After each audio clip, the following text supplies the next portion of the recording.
implementation of free SHS, at a point in time, you need to review a policy and see if you are meeting the targets or not. And I believe that he can see that he's not meeting its targets. I mean, the congestion in the schools. I mean, recently a school went on demonstration because they say they can't take the congestion anymore. The reduction in contact. Where was this? Well, you are in the media. I'm sure if you Google, you'll find there's a school that demonstrated because they said they were over congested and they couldn't take it anymore. I mean, the contact hours with teachers has gone down. I'm sure you've seen some of the media posts. There was a parent who said his child was moved from green to gold. They went to school. The first week was sports week. The second week was something. They started learning in about the third week. And after two... Oh, you did. And by the fourth week, they said they should go back home. And they should come back in March or February or something. I mean, yeah, how are you going to expect a child like this with such few contact hours to be able to make it? And then aside from that, instead of improving the system, you go and buy past questions and distribute to children. This is the first government I've seen go buy past questions and distribute to children. And so when I say review, I mean to improve.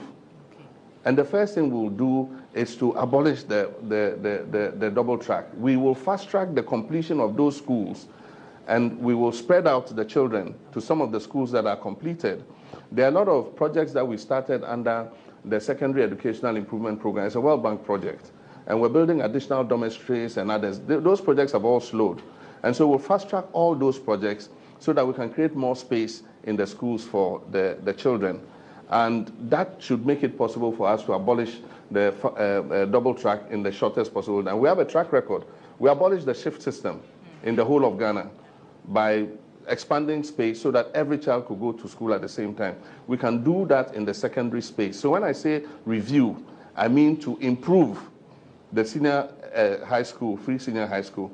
Good policy, poor implementation. That is what it is. Good policy, poor implementation. So we're coming to improve the implementation of it so that Ghanaians, reap the benefit. Parents are complaining because they are having to spend more. You wanted to alleviate them of the burden of spending. Now they're having to spend more on taking extra classes and private teachers for their children because of the reduction in contact hours, in order that they're able to prepare their children to be able to pass their exams.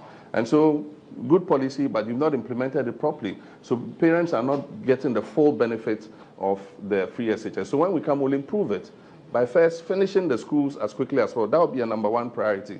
And there are areas where there's a high demand for secondary education. When we built the community day schools, I noticed something. We built one at Kwabenya.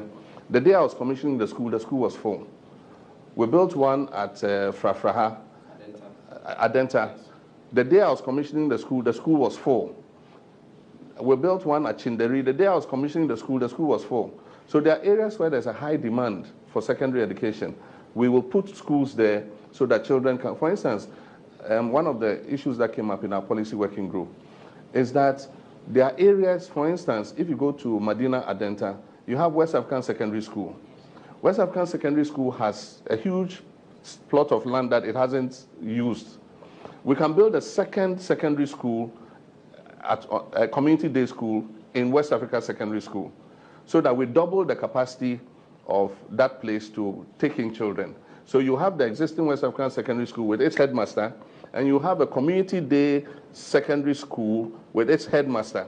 And so just by that simple action, you'd have doubled the amount of children that would be absorbed from the Medina Adenta area to be able to go to secondary school. So there are a lot of innovative ideas like this that on hindsight we are looking at and will be able to implement to bring relief to parents. Thank you. Francis. Okay. So, Your Excellency, I'm Francis Kennedy Okulu, popularly known as Awareness General on Facebook. What? Awareness General. Awareness General. Yeah, so I create awareness on okay. every issue. Okay. But these days, whenever I create political issue, I get enemies because I was for the MPP and now I'm back to the NDC. I see. So with my ears on the ground, I hear Ghanaians are actually yearning for your comeback. But there are fears that you did terrible things. Now, what assurance can you give to Ghanaians, especially with the area of electricity, where now the MPP is using as a trump card that they reduce electricity drastically. And then another area is petroleum prices, which when it goes up, there is kind of disaster. What are you going to do with these two basically? Electricity bills and then petroleum prices. Okay. Are you going to sustain it? Will you try to let it go down, or we are also going to see it go up as it is going in their time? Okay. I'll give you a little schooling on the electricity sector. We have Electricity Company of Ghana and NEDCO.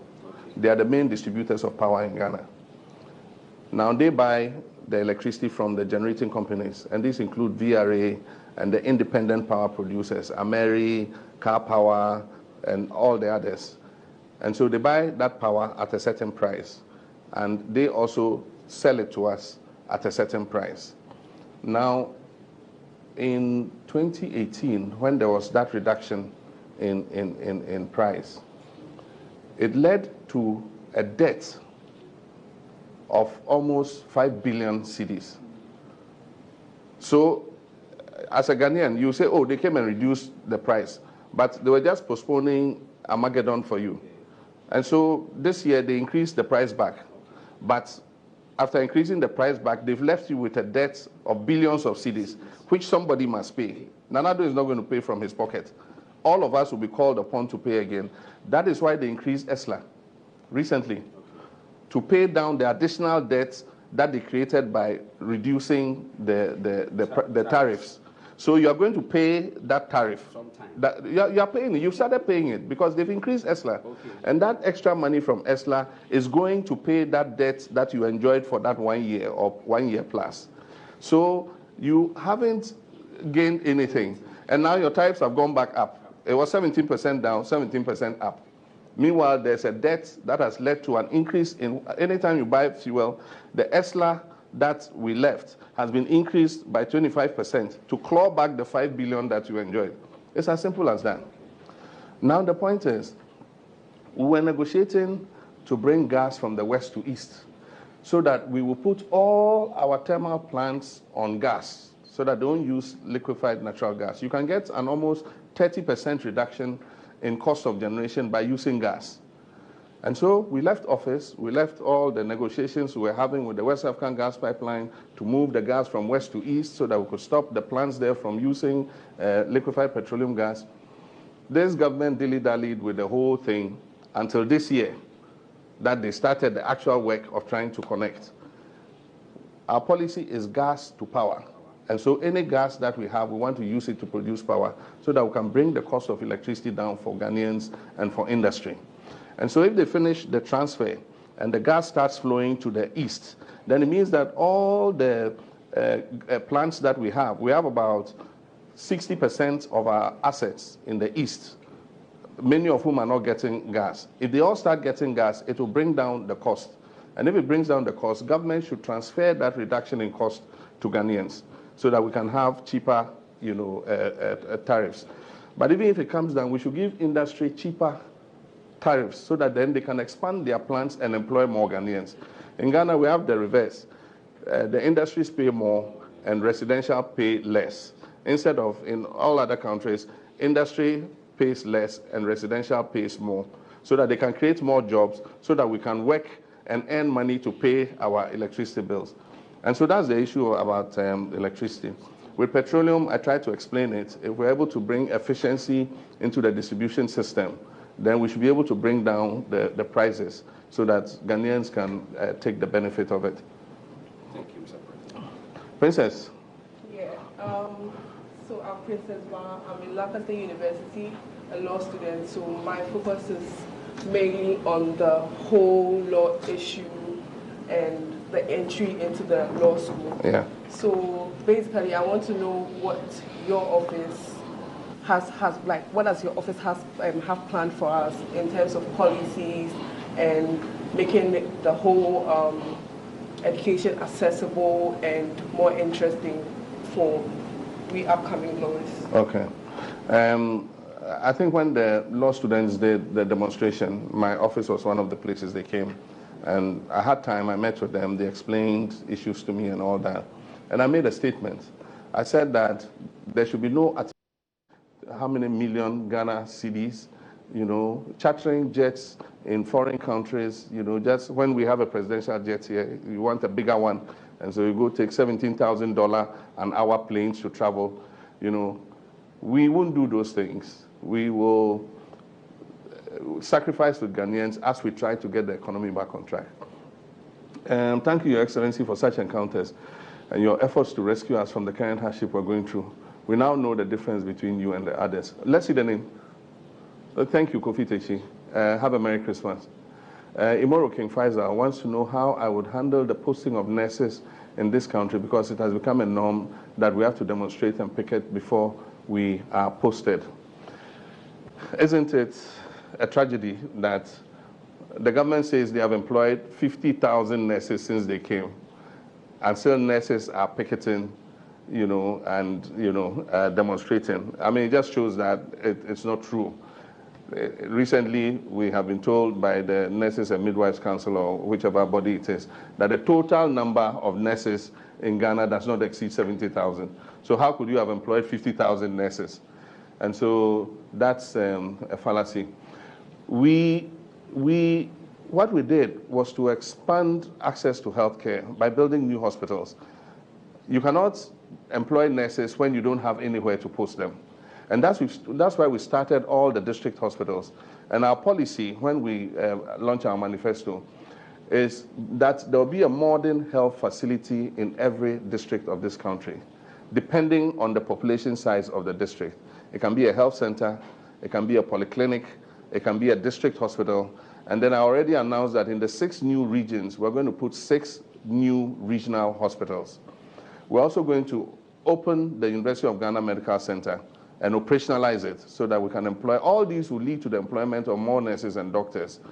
We're going to start phase 2 of the Rich Hospital project so that we can have more beds. We want to end the no-bed syndrome.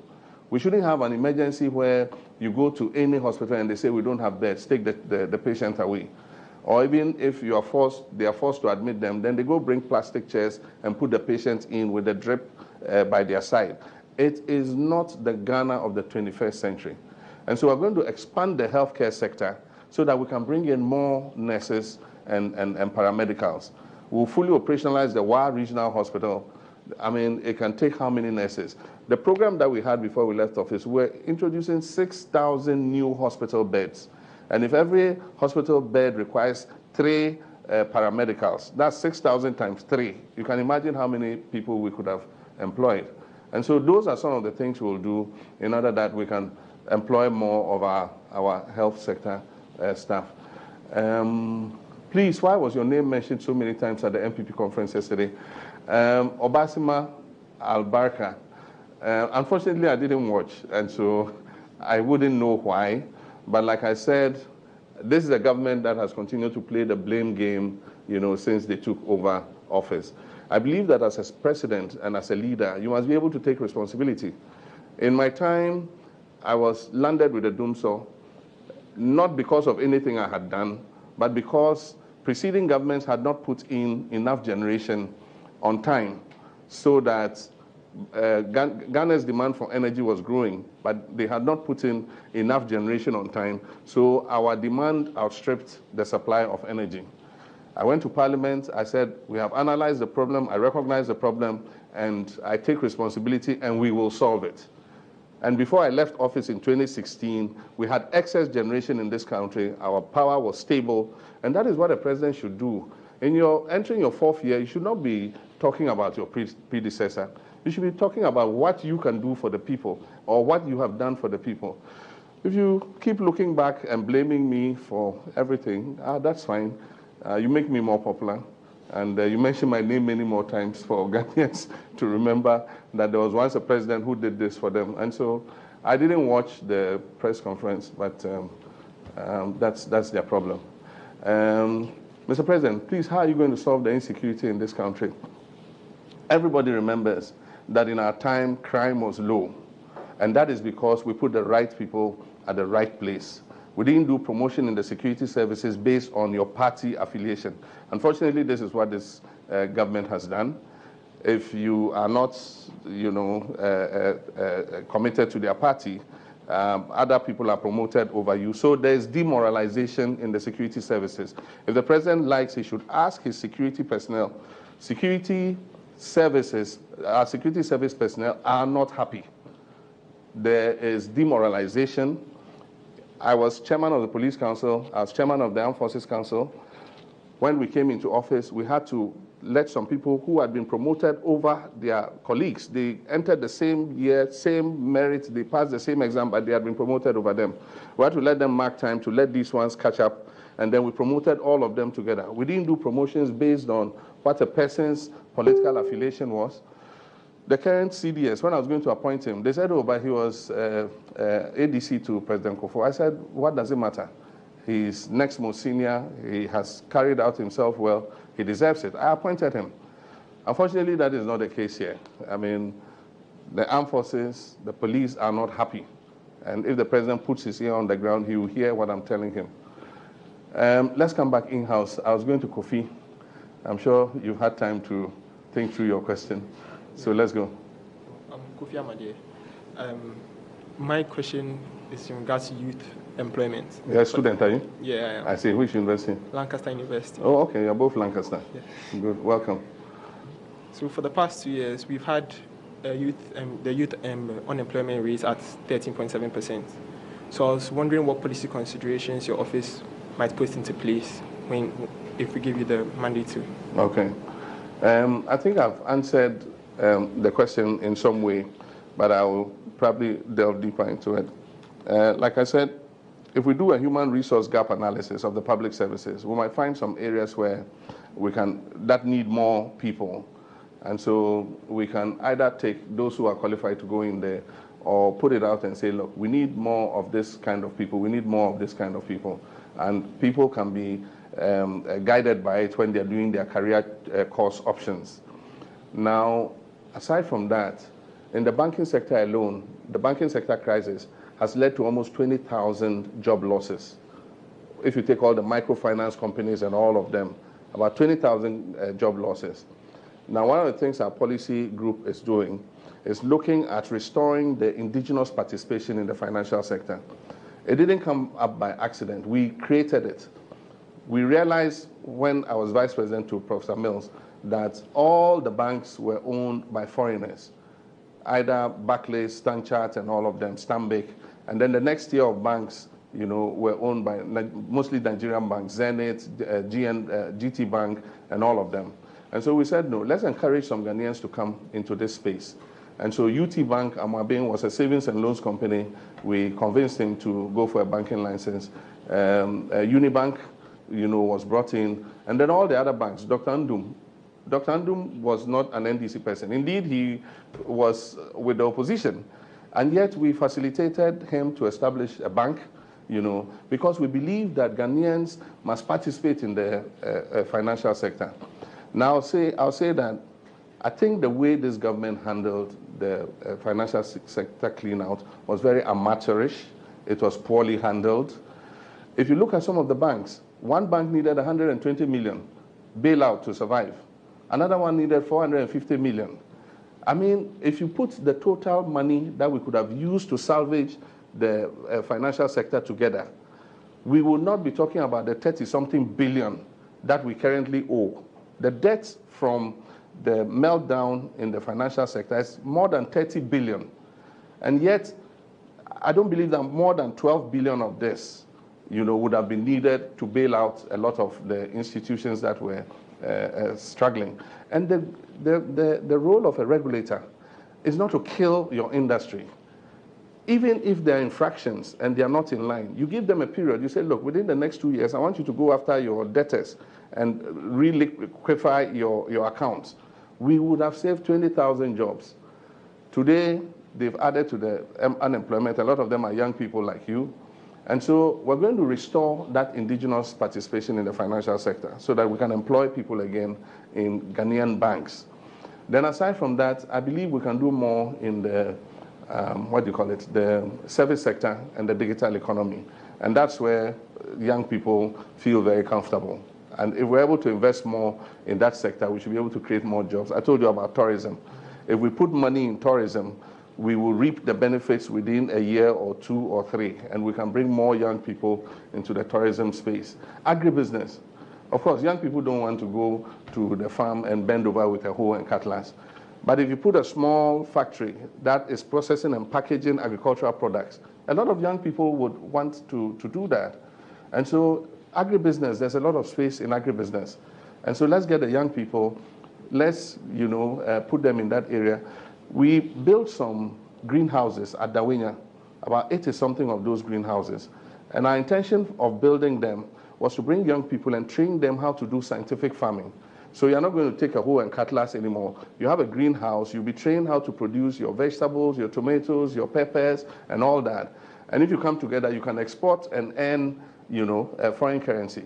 So these are all ideas that we have. It will be in our manifesto. I'm sure MPP is listening. Maybe you might want to copy and put them in your manifesto. But there's a lot that we intend to do in terms of sustainable jobs for young people. So, Albert, do you have any more questions? Yes, please. Okay. Just one quick one. I think one of the policies that made the NDC government very, very unpopular was the withdrawal of the nurses trainee allowances. Now the government has introduced it. The fear might be that if you come back, you go back and withdraw. What do you have to? Well, you know what has happened? They've restored the trainee allowances, but they've restricted the number of Ghanaians who can go into nursing training and into teacher training. And so we have a lot of our brothers and sisters sitting at home. Because government can pay the quantum of trainee allowances, if a training institution could take 600 students, they're taking 200, and so there are 400 sitting at home. And I mean, we thought that that was not a preferable option. So we said, look, this restriction of quotas for training colleges and things is because of the burden of paying the trainee allowances. Now, in 2017, government budgeted 232 million Ghana cedis for trainee allowances. So they pay you the trainee allowances. And then when you come out, there's no job for you.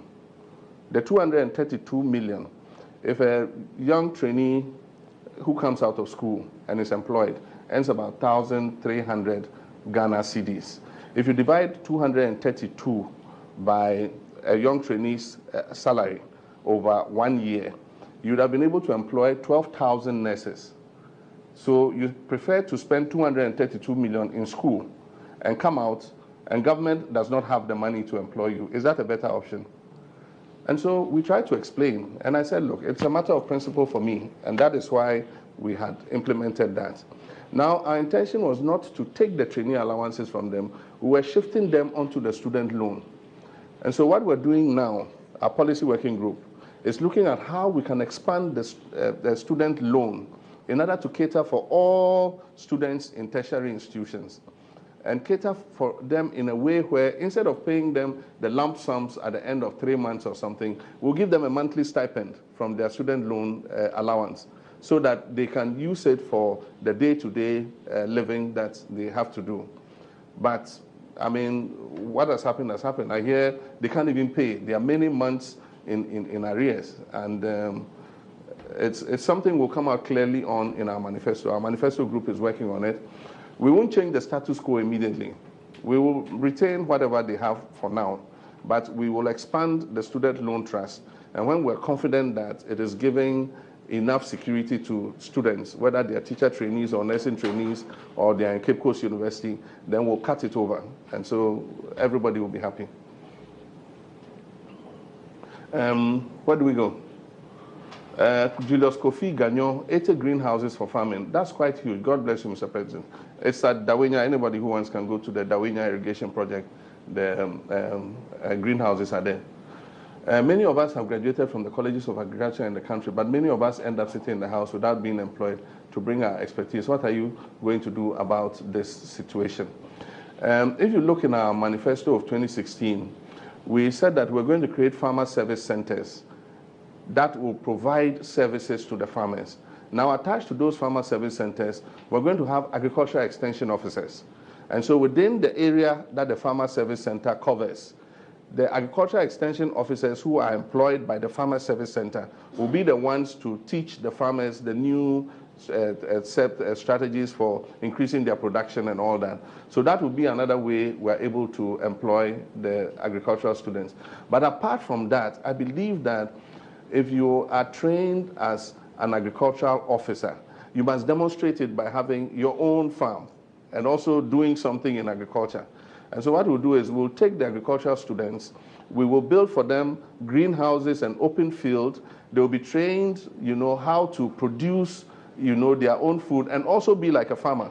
You can do your extension work, but also have your own farm, either a greenhouse producing scientifically, so that you can bring the farmers and come and show, look what I did, look at what I've harvested. And so when you're talking to them, they know the experience from your own farm. And so that's what we'll do. We'll encourage the students leaving Agricultural Institute to have their own farms at the same time as they work as agric extension officers.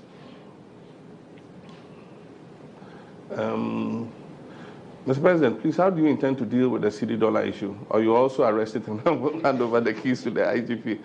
The thing I've learned to do is not to do politics with the foreign exchange. And I've always said, because of the structure of our economy, we are an import-dependent economy. We must increase our own productivity in order that we reduce the amount of imports. Because once there's a demand for imports, then you have to provide the foreign exchange cover. So if you put your political career on arresting the dollar and handing over the key to the IGP and saying that, if the fundamentals are not right, the foreign exchange will expose you, I don't see with what logic you can come back and say that it doesn't mean that your fundamentals are not right, But that is what our colleague did. What we are going to do is that we're going to encourage import substitution. And so for rice, that our farmers have grown in plenty quantity, we can grow that same rice that Ghanaians like. Recently, when I was in office, we brought rice seed from outside, which is perfumed rice, and we gave it to the farmers at Isuchari, and they started producing it in Isuchari, and there was a huge demand for it. So if we give them the rice seed, that Ghanaians like to eat, and they grow that seed, we will put in rice milling plants. A rice mill doesn't need to be a huge factory. You can have small rice milling plants that can mill and bag the rice and take it to the market. And so what we'll do is we'll put small rice milling plants in all the rice growing areas, and they'll be owned by private sector people. Their job will be to buy the rice and mill it and put it on the market. And what we'll do is we'll cut the amount of rice coming into this country. We will reduce the amount of rice so that our locally grown rice, Ghanaian perfumed rice, can also have an opportunity. What is happening is a lot of the imported rice, people are dodging the duties and things, so they can afford to bring it and put it on the market at a lower cost than it should. And so our local rice finds it hard to compete. But it will give incentives to our farmers, give them the right rice milling equipment, threshers, harvesters, and all that. They'll be able to match up with the imported rice. Araba. Piggyback on that rice statement. It seems you and the MPP are on the same page when it comes to, consuming locally produced rice, for example. The president has urged everybody to go out there and eat local rice. So on that score, I believe that you're on the same page with the MPP. But don't eat it just because the president says they should eat it. They'll eat it because they like to eat it. And that's why you must give them the right, rice that meets the taste of Ghanaians. If you don't give them the rice seed and they produce that rice, and he eats this one, he says, I prefer this, and this is imported, he'll eat it. And so that is the... Are you suggesting they're not giving them the right seeds? I don't know what seeds they're using currently. But like I said, we brought a seed, we introduced it at Asuchari, we brought a Thai expert who came and grew it. He had a seed multiplication farm, and he was growing that seed and supplying it to the farmers. And what he did was, he took some of the rice they produced and sent it to the rice mill. They milled it, and he put it in an imported rice bag and brought me one bag in the house and said, Mr. President, eat this rice and let me know what you think. They cooked it. It was like any perfumed rice from anywhere. And so when he brought it, he said, how did you find it? I said, oh, but this is imported perfumed rice. He said, no, it's grown here in Ghana. And so if you give them the right seed, you provide the milling capacity, you give them the threshers, the harvesters, they will rise to the occasion. Just that the president says, eat local rice, who make Ghanaians eat local rice. So you think that aside the from that, is not enough? You must make sure that you either use tariff measures and things to reduce the importation of imported rice so that they also have a chance to go into the market. Let me go quickly to, Mr. President, I'm a teacher. I want to know if you will cancel the licensing exams for teachers. Yes, I'll cancel it. Simple, straightforward. I believe that if we improve the examination, the final exam that they take, and we improve the quality of teaching and learning in the colleges of education, you don't need for them to pass their exams, come out, and go back and write a licensing exam. And so when we come into office, we'll take out the licensing exam, we'll improve the quality of teaching and learning in the colleges of education so that when they pass their exam for the colleges, you know that this is a person who is a professional teacher and can handle the children that they'll be given. Should we expect you to appoint 150 ministers in the event that we vote for you? No, I think even 125 ministers are too many. And when I started, I said, the president can get rid of at least 40 of those ministers, and it won't change anything. And also, he must reshuffle his government. I mean, for 3 years plus, the president has never done one single reshuffle. Does it mean that all the ministers are performing to the best of their ability or that people are happy with their performance? I don't think so. So not only cut down the size, but from time to time, you must move people, take some out, so that they give up their best to, if they know that they have a job for a lifetime, 4 years. That's what breeds the kind of arrogance you're seeing amongst the ministers and the ostentatious lifestyles that they are displaying, because they know that whatever they do, the president is not going to remove them. Ofori from Connecticut. Mr. President, please, what immediate plans would you have for Ghanaians who are unemployed due to the ban on small-scale mining? In office, we came out with a new blueprint for improving small-scale mining without causing the kind of damage it has to the environment. During Professor Mills's time and the early part of my time, we used the military to chase the boys. But we realized that it wasn't having the kind of effect. And then aside from that, it was creating all kinds of distortions that we didn't want the military to get involved in. And so I announced that the military should pull out.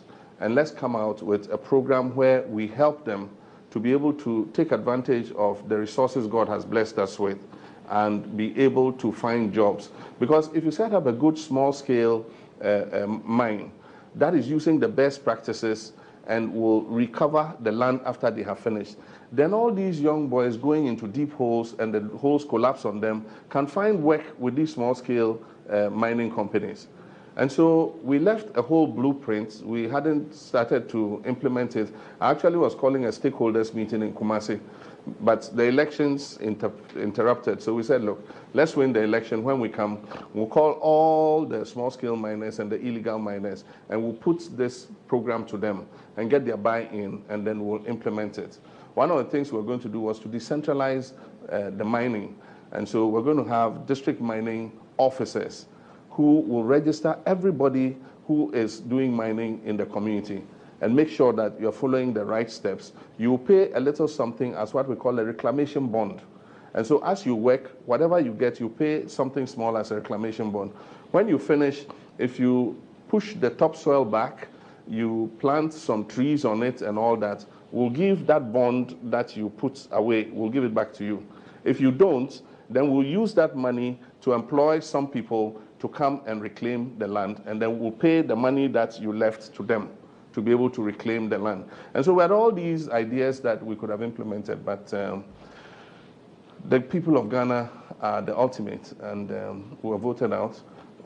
It's my hope that this government will continue from where we left off. But if they don't, and by the grace of God we will implement a policy that allows us to take full advantage of the resources that we have, and at the same time make sure that we don't destroy our environment. One of the first things we'll do is to stop mining along our water bodies and in watersheds of rivers. And so you can mine in other places, but you won't be allowed to mine in water bodies. Gold for us into the future still would be a major export item. Oil is reaching the end of its days because of climate change. And so fewer people want to use petrol-consuming vehicles. The age of electric cars is coming, and other things that will stop using fossil fuels. And so because of that, the price of oil will never exceed $60 again, unless there's a catastrophe or something. Otherwise, into the future, the price of oil will be 60 and below. And so countries like us cannot think that we are depending on oil into the future. We need to be investing in the other areas like gold, which God has given us, in order to grow our economy. If we put everything on oil, which this government is doing, the growth that they're saying, fastest growing economy in Africa, is because of the oil sector growth. The real sector growth has stagnated. Construction is growing at minus. Mining has gone down. And so if we just think oil alone will take us, we're going to be disappointed. And Didi and Princess, let me hear from you once again. You represent the future of our country. And what else do you want to know from me as a wrap-up? So I'm glad you mentioned the environment. It's a personal interest of mine. With the growing climate crisis, I want to know specifically what kind of measures your government is going to put in place to check this problem, especially with the floods that are always recurring. Okay. Yeah. They are not only floods, they are also droughts. Yeah. And so in many parts of the world, you see droughts. In other places, you're seeing fires. This year, Australia has forest fires that are worse than anything they've ever seen in the history of the world. You know, recently it was California. And then in Asia, in Indonesia, they have a forest called Borneo, which was also on fire. You heard about the Amazon fire. So the world's climate is becoming drier and hotter. And so if we don't take time, the remaining forests we have will all be destroyed. Unfortunately, there are climate change deniers. And one of them is the president of the richest country in the world. He believes that climate change is a hoax, unfortunately. But all of us in my time, when I was president, went to Paris for the COP agreement, and we signed onto the agreement. All our countries came up with we call it NDIs, our nationally determined initiatives to control climate change. Some included protecting our water bodies, protecting the forest, afforestation, and all that kind of thing. And so we already have our national determined goals for the climate change. The government just has to take it and make sure that it is implementing it. But one of the new initiatives we'll come up with is to combine with the private sector to grow at least in 4 years 100 million trees in this country. It will not only provide jobs, it will also protect the watersheds of our water bodies. People are, destroying where we receive a lot of our rainfall. And if we don't grow trees there to protect it, a time will come when the rivers will no longer exist because we would have cut all the trees at the catchment areas of those rivers. And so to grow at least 100 million trees, 25 million trees a year, it can be done. It's being done in Ethiopia. I saw Ethiopia's afforestation program. And they are growing trees. On days, everybody in the country, including the president, everybody comes out and takes part in planting a tree. Not only planting a tree, growing the tree. When you plant the tree belongs to you. You must make sure that the tree survives. And so that is the kind of, things, those are the kinds of things that we need to bring to the issue of climate change. There are many other things that one can talk about. Reducing the use of charcoal. I mean, if we do a project that allows more of our people to use gas, then we will depend less on fuel wood. It was done in NDC time. There are different kinds of cook stoves that could take our Banku, what do you call those bowls? The aluminium pots. Indeed, that is saying, indeed, you don't know. Princess, you don't know. You've never cooked with that is saying before. We did cook stoves that could take our that is saying. Francis, I owe you something for. And they'll do the banku in it with the bankuta, and they will go like that, And so we did cook stoves that could accommodate that, and then a small gas cylinder. And we did refill stations all over the country. So when her gas is finished, she puts a spare, and then she takes this one and go and refill. We even had, we gave pickups And so they used to put gas cylinders in when we were young and go from door to door. People were giving areas to cover. And so they filled, Arab, I remember that, they filled, it was Goel that did that project. They filled the pickup with full gas cylinders, and they come to your doorstep and exchange it. I mean, these are all initiatives that we want to bring back so that more people have access to gas, so that we reduce the use of charcoal and fuel wood. Otherwise, a time will come when there will be no more trees to cut down, no more charcoal to burn, and where would that leave us? Okay, Princess, and then after that we'll go. So in terms of equality, what's your take on before that, we have some 24 minutes to end today's session. So if you're online, you can continue to send me your questions. So I want to know what your take on women empowerment is and what you can do to facilitate such a sector and make it more enduring for the girl child to enter. Okay. Women are the majority of our country's population, 51%. And so you cannot develop a country when 51% of the population is kept behind. And so women should not only be empowered, they should be our partners in everything that we do. And so women should have the same opportunities as men in being able to get jobs, in serving at the highest echelons of government. And so that we have a commitment to. When I was in office, we pledged to have 30% or more women in my government, and we achieved it, and actually exceeded it. Some of the most important ministries under my government were manned by women. Hannah Tete was our Minister of Foreign Affairs. Sheriaiti was our Minister for Fisheries. Marita Brew Apia Opong was our Attorney General. Jifa Ativo was our Minister for Transport, and several others. Oyelita was Gender and Children. And so we had a lot of capable women serving. And I would say that they were some of the best ministers. They, did the work to the best of their ability, and I really had no complaint about the work they did. And so for me, it's not difficult to appoint women into government. I believe that we should even aim for 50-50 if we could, have as many women, serving in high government positions, because then that will encourage their recruitment at lower levels of government. If they see women at higher echelons of government, then it will take away the prejudice that prevents them from even, achieving at lower levels of government. Then there's the Affirmative Action Bill. We were taking it to Parliament, or we took it to Parliament when the new government came in, and they said they wanted to look at it again, so they took it back to Cabinet. And it's still been in Cabinet 3 years on. But if they bring it to Parliament, the minority will join the majority to pass it. But if by the grace of God I come into office and it's not yet passed, we will pass that Affirmative Action Bill. And it will indicate by policy what we really want to do to give women the opportunity. Mike, Mr. President, the current government is trumpeting the issue of 1D1F. Would you abandon them as they are doing to some of your legacies? The point is, we don't even know where those factories are. Because after first they said they had finished 80-something, now they say 58. And when you look through the list of the factories, some of the factories were existing before even the 1D1F policy came into being. And when I have asked, I'm told that even though they were existing factories, they were giving some money to enhance their production.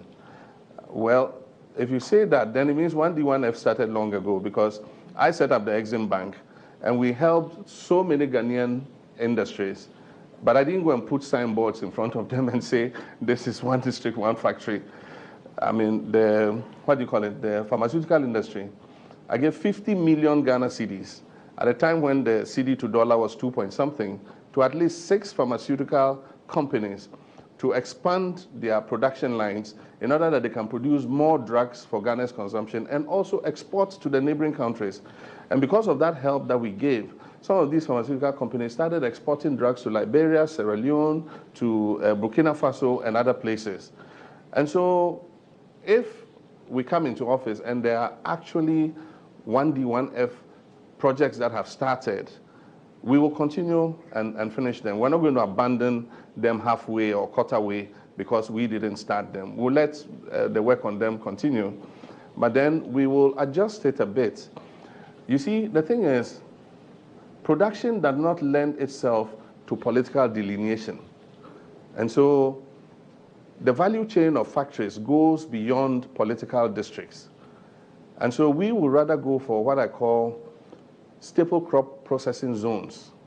And so if in this area, the majority of people are mango and plantation and watermelon farmers, we will put a factory there that processes watermelon and mango, not because we want to put 3 factories in 3 districts. There'll be a factory that buys the watermelon and mango from all the factories and processes it. If we have an area that produces ginger, it might be 2 districts that are the biggest ginger producers in Ghana. We will not say because of politics we're going to put 1 ginger factory here, 1 ginger factory here. We'll leverage the economies of scale and put 1 factory that buys all the ginger off the farmers in those 2 districts. So it's not going to be 1 district, 1 factory. It's going to be staple crop processing zones. And so if Fumbisi and all the other districts they are producing rice, then we'll put the rice milling capacity in that area. Afife, we'll put a rice mill there. You know, the other areas, Asuchari, you put a rice mill there, so that you look at the value chain rather than this populist 1 district, 1 factory, 1 district, 1 factory. And so that's the change we will make. And I'm sure that it will make more sense, it will be more viable, and with that we're going to use purely the private sector. I'll give the private sector the wherewithal or guarantees. If we have to give them guarantees to borrow the money and do it, we'll give it to them so that they can set it up, they can manage it themselves, and increase the productivity in this country. Please, are you happy with what is happening to the Commander Sugar Factory at the moment? And that's Farasi Mohammed. I'm absolutely unhappy. We worked with the Indian government, and the Indian government gave us an Exim Bank facility to build that factory. Right from the start when we began, it was obvious that this government in opposition was against the factory. They said all kinds of things about the factory. So I was not surprised that when they came into office, they quickly abandoned it. The Exim Bank facility was in 2 parts. 1 part was to build the factory. The second part was to grow the sugarcane. The sugarcane growing part was $25 million. We took it to Parliament, but we did not finish processing before we left. When this government came, they said their priorities with Indian Exim were different. They threw out the sugarcane growing and left the factory to stand. Of course, if a factory is standing, you need to maintain it. And so for 3 years, the factory has not been maintained. It has deteriorated. And you say because it has deteriorated, you want to sell it off to somebody for $12 million. I think that that is wrong. And I don't know why this government wants to do what it's doing. When we come into office, we will apply for the sugarcane growing component of the loan so that the factory itself has about 3,000 acres. We'll let it grow the 3,000 acres as the nucleus farm to feed the factory. Then the rest of the money will be used to develop outgrowers in that whole sugarcane growing belt. And they'll be guaranteed that any sugarcane they grow will be bought off by the factory. The problem with the sugarcane in the area is the old breed. And so it doesn't grow big, and it does not have as much water, sugar in it. And so there are new breeds that are bigger, they have more cane sugar water in them. And so the factory will give them the new planting material so that they plant that one to be able to harvest, more volumes of sugarcane to run the factory. And so whoever is buying it, that is a sale we will review when we come. And if you mean review means, nationalizing, I know they'll interpret review, but we will look at that sale again because I think it's not fair to the people of Ghana. Prince Kese Gloria. Sir, please touch on the finance sector reforms again. Too much damage has been caused by the cleanup. Well, I talked about that extensively. I think that with a fraction of the debt that has been created, we could have saved, some of these companies. Of course, some of them probably would have let go, but to just, cancel all those, clean out all those Ghanaian banks, I think it was wrong to do that. It's created a huge debt, more than 30 billion, And I think we would have needed much less than that to build them out. They should have been given some more time, both to correct the problems that they had and then also increase their capital reserve. What this government did was, you came and the financial sector was having problems. Now, some of that problem was caused by government itself, because we gave contracts to Ghanaian contractors and suppliers. They went to the banks and borrowed money to effect those supplies. They supplied the goods and services to governments. We didn't pay them, and so they also couldn't pay the banks. And then you come and say, no, yes, we owe the contractors, but it has nothing to do with you. Let's see that you are solvent. But if you had paid that money that you owe to the contractors, and they had paid it to the banks, some of the banks would not have failed. And so you refused to pay the contractors for 3 years. The banks were struggling because they didn't have liquidity. Then at the same time, you come and say, increase your capital reserve from 80 million Ghana cedis to 400 million Ghana cedis within this frame of time. Otherwise, we will shut you down. And so the posturing of the Bank of Ghana and the Ministry of Finance, if you don't get 400 by this deadline, we'll shut you down. You know, and they made utterances that made Ghanaians know that there was something wrong with the banks. And so, of course, what happened? One of the bankers told me, he said any day they opened their doors, people were coming and withdrawing their money. Nobody was coming and depositing. I mean, there's no bank in this world. I mean, let any of the Barclays or Stanchaps or anything, let anybody know that there's a problem with that bank. They call it a run on the bank. You know, people will just come and take out their money because they're afraid that the bank will go under. Right now, it has eroded our people's confidence in the banks. You know, somebody told me that he's happy the 200 notes are coming because now he keeps his money under the bed and the money is bulky. So if the 200 and 100 comes, he'll just go and change that, and that one he can keep it under his bed. That he no bank, he doesn't want interest, he doesn't want anything. You know, that is what happened when we did that 50 Ghana withdrawal. For those you were not alive then, where everybody who had 50 Ghana, you know, was asked to surrender it to the banks. It broke the confidence of people in the banking system. It has taken years to recover. And then the government goes and does this. I spoke to somebody who has 1 million Ghana cedis in the bank, and they say they've capped his money. He should come for 10,000 Ghana cedis. He says he won't bother himself even going for that money. And so it's created a real problem, and it's something that we're looking at. We've met some of the people from the banking sector. We've met some of the victims who have suffered as a result of this crisis, and we also intend to meet with some of the owners of the banks, you know, to get their ideas, you know, as to how we can restore Ghanaian indigenous capital's participation in the financial sector. It's in our interest. We can't leave that sector to only the foreign banks.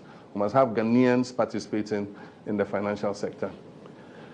I like Prince Shadrach. I like your idea of the People's Manifesto. We're ready to spread the good news.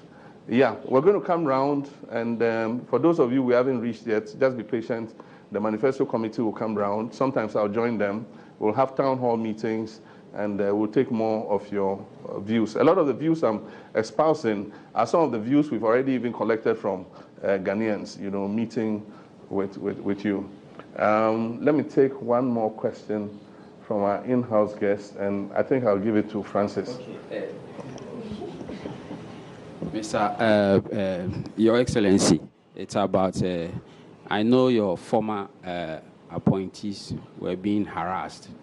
Some were even persecuted. Some were mischievously removed from office. Now, when you come back, are you going to do the same thing?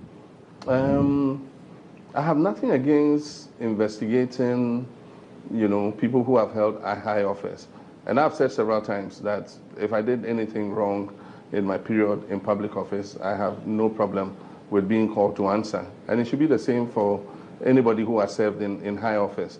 Of course, there's a thin line between harassment and prosecution. If you want to prosecute, go ahead and prosecute. But this thing where they just intend to harass you and call you to EOCO, every week you have to go back, you don't know what kind of investigation they are doing, or they say report to CID every week, you know, go ahead and investigate. And if the people are liable, you know, go ahead and prosecute. all of us who hold public service must be ready to account for our period in time when the people entrusted the mandate in our care. And so I don't have a problem. If we come into office, if people have done wrong things, and I can see a long list of things that have been done wrong, that the president has become a clearinghouse and says, oh, nothing happened here, nothing happened here. We're going to look at it, and if it was right that he served as a clearing agent and they did nothing wrong, that's fine.